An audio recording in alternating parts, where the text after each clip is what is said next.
देखो ये है उदाहरण 8 जिसके आने की संभावना इस साल बहुत ज़्यादा है। तो इसको हल्के में लेना भी नहीं है और इसको स्किप भी नहीं करना है। ये तुम्हारी एनसीईआरटी बुक में पृष्ठ संख्या 38 पे दिया गया है, तो जाओ बुक में और आईएमपी लगा लो। और उसके बाद मैं स्टेप बाय स्टेप तुम्हें समझा दे रहा हूँ, तो तुम इसकी प्रैक्टिस भी अच्छे से कर लेना। मेरे हिसाब से 2 बार कर लेना क्योंकि आईएमपी बहुत ज़्यादा है। और ध्यान रखना कि एक भी स्टेप मिस नहीं करना है, क्योंकि ये सब्जेक्टिव है और आपके तरीके पे ही आपको अंक मिलते हैं। कोई एमसीक्यूज नहीं है कि बस आंसर से ही मतलब हो। तो अगर टॉपर बनना है तो फॉलो करने होंगे सारे रूल मैथमेटिक्स के। तो देखो स्टेप बाय स्टेप कैसे लिखना है। सबसे पहले मैंने एक तुम्हें छोटा सा सीक्रेट बताया था कि जिसमें ज़्यादा पद हों वो अपना भाज्य होता है और जिसमें कम पद हों वो भाजक होता है, क्योंकि भाग का सवाल है। तो हमें सबसे पहले 2 बहुपद दिए गए हैं, इनका भाग करना है। उसके बाद चेक भी करना है, विभाजन एल्गोरिथम की सहायता से हो जाएगा चेक, टेंशन मत लेना। पहले देखो स्टेप बाय स्टेप क्या है। पहले जिसमें ज़्यादा पद है उसे बताओ क्या कहते हैं, भूल गए क्या? बताओ जल्दी क्या कहते हैं। तो जिसमें ज़्यादा पद है उसे भाज्य कहते हैं, तो यहाँ पे हेडिंग डाल देना भाज्य। ठीक है, और ये दिया है वगैरह सब अच्छे से लिख के आना एग्जाम में, एक एक चीज़ ध्यान रखना है। तो तुमने यहाँ पे हेडिंग डाल दी भाज्य। अब देखो टाइम सेव करने के लिए चीज़ों को मैं लिख दूंगा, लेकिन क्या तुम भाज्य नहीं लिख पाओगे? बिल्कुल लिख लोगे, ठीक है। तो भाज्य, उसके बाद ये जो पूरा दिया गया है ना, इसको यहाँ पे पूरा छाप दोगे। ठीक है, हो जाएगा ना इतना तुमसे।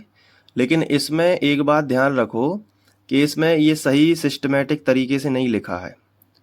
अब तुम सोच रहे होगे कि कैसे नहीं लिखा है। देखो इसमें यहाँ पे 2 की घात है, उसके बाद 3 की घात आ गई, लेकिन घातों को घटते क्रम में लिखना चाहिए। तुमने कोई भी बहुपद देखा होगा तो वो कुछ इस तरीके से रहता है कि पहले सबसे ऊंची घात रहती है, फिर उससे छोटी घात रहती है, फिर उससे छोटी घात रहती है और फिर अचर पद होता है। लेकिन इसमें सबसे छोटी घात यहाँ है, लेकिन यहाँ पे 2 की घात है, लेकिन 2 से बड़ी तो 3 होती है जो बीच में है। तो इसको तुम लिख देना कि व्यवस्थित करने पर, इस तरीके से।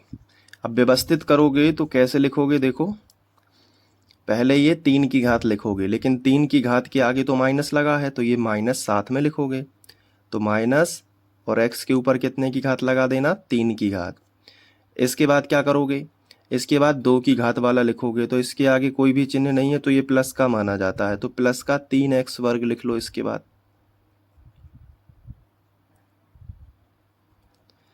इसके बाद ये लिख सकते हो पूरा ज्यों का त्यों। तो ये व्यवस्थित करने पे तुम्हें ऐसा मिल जाएगा। इसके बाद जिसमें कम पद हैं उसे मैंने क्या बोला था? भाजक कहते हैं। क्या कहते हैं? भाजक। तो हेडिंग डाल दो भाजक। और पहले तो ये पूरा हम लिख लेते हैं, x-1 माइनस एक्स वर्ग। लेकिन यहाँ पे एक छोटी सी दिक्कत है। वो दिक्कत क्या है? व्यवस्थित करने पर, क्योंकि ऊंची घात आगे होती है, फिर उससे छोटी घात और सबसे आखिरी में अचर पद। तो यहाँ पे हेडिंग डाल देंगे व्यवस्थित करने पर। तो व्यवस्थित कैसे करोगे? सबसे ज़्यादा घात किसकी है? एक्स स्क्वायर है, जो कि माइनस के साथ है, तो माइनस एक्स स्क्वायर लिख लो। उसके बाद ये जो x है ये प्लस के साथ में है, तो प्लस x लिख लो और माइनस x लिख लो। ये आपको भाज्य मिल गया और ये भाजक हो गया। अब क्या करोगे? अब बस भाग कर देना है, तो भाग का चिन्ह बना लोगे। ये है भाग का चिन्ह। अब भाग के चिन्ह में देखोगे तो तुम्हारा सबसे पहले लिखा जाएगा भाज्य, ये पूरा इतना। तो ये यहाँ पे लिख लेते हैं।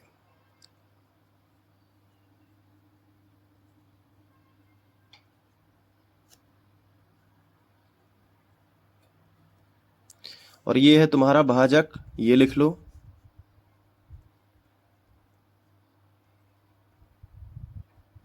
अब बस, अब भाग कैसे देते हैं इसके ऊपर तो सेपरेट वीडियो मैंने बनाया है कि भाग बहुपद का कैसे दिया जाता है। मैंने आपको एक कला सिखाई है भाग देने की, लेकिन वो मैं यहाँ पे दोहरा देता हूँ।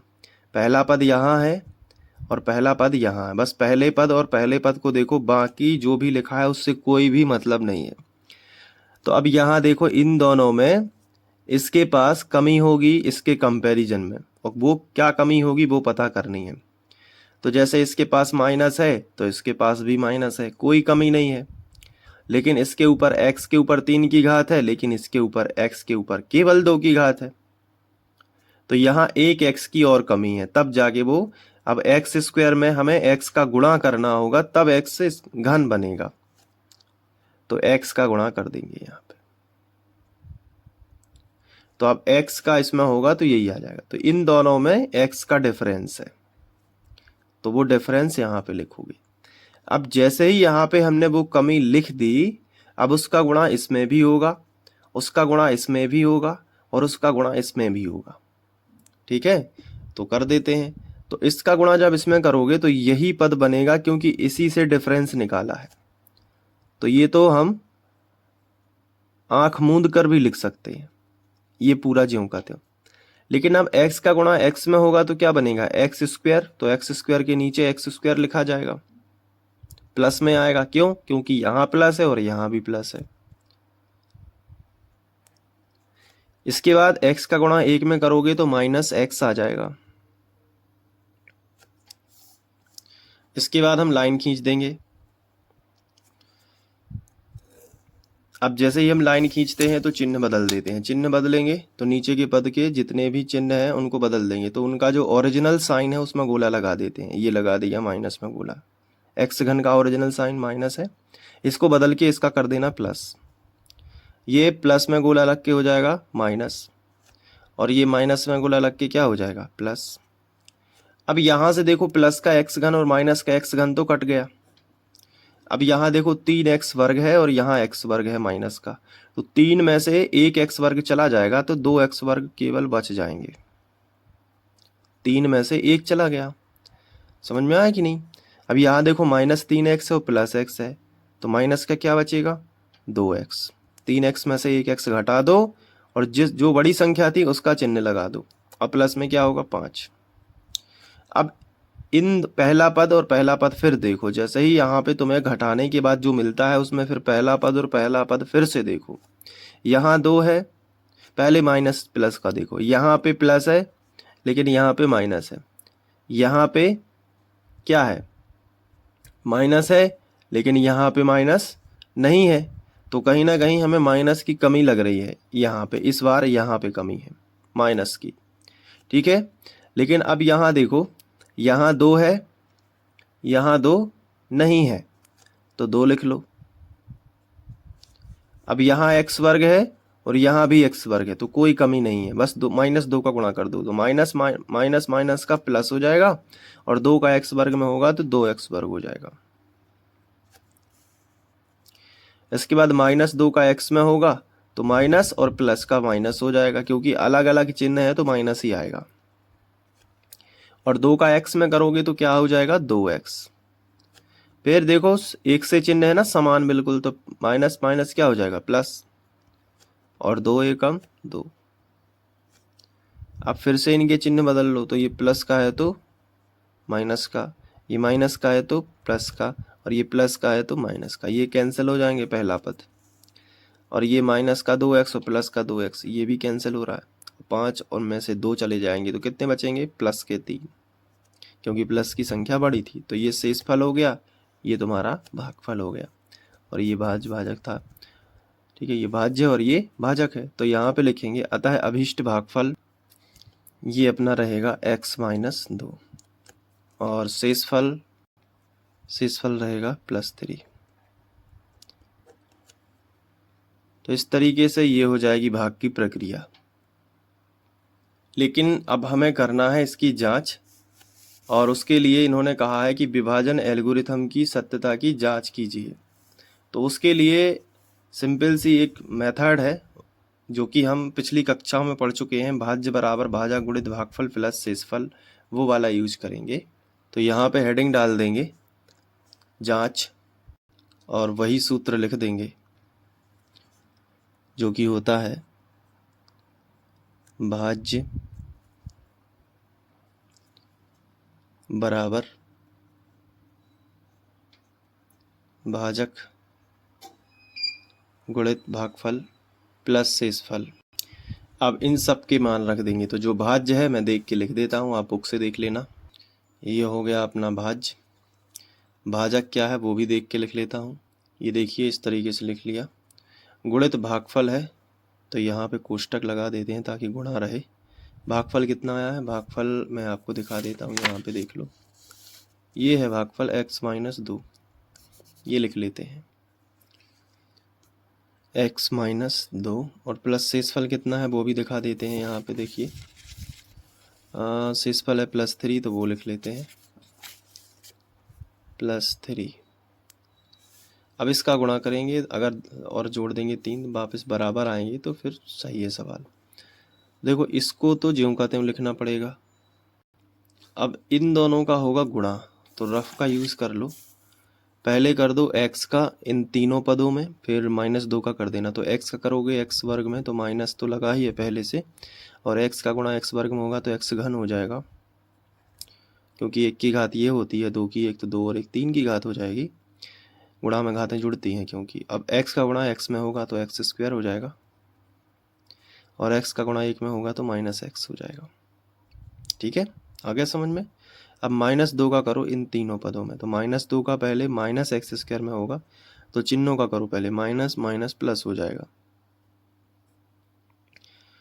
फिर 2 का x वर्ग में होगा तो 2x वर्ग, फिर माइनस और प्लस का माइनस, अलग अलग चिन्ह है तो माइनस ही आएगा।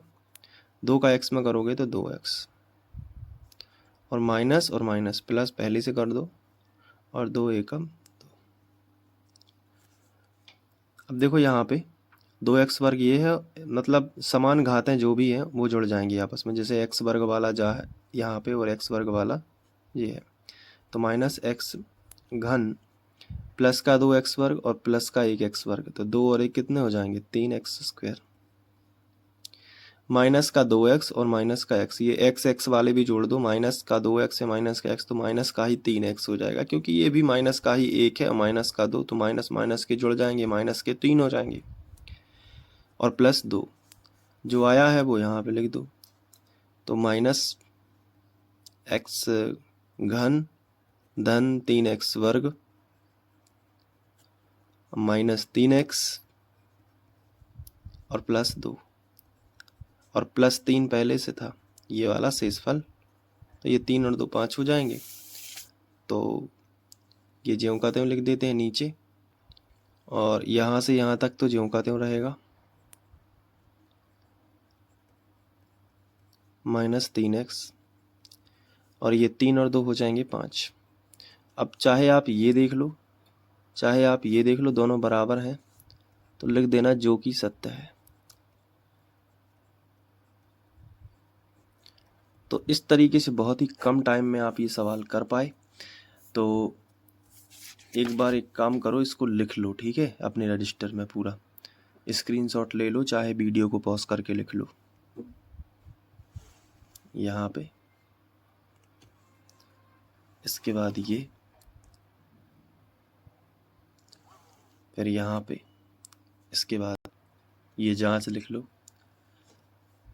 ठीक है। और वीडियोस देखना है तो यूट्यूब पे सर्च कर लेना, अपना जो चैनल है फ्री ऑनलाइन कोचिंग, और वीडियो पसंद आते हैं तो लाइक कर देना, अपने दोस्तों में भी बता देना, ठीक है। तो मिलते हैं नेक्स्ट वीडियो लेक्चर में, तब तक के लिए बाय, थैंक यू।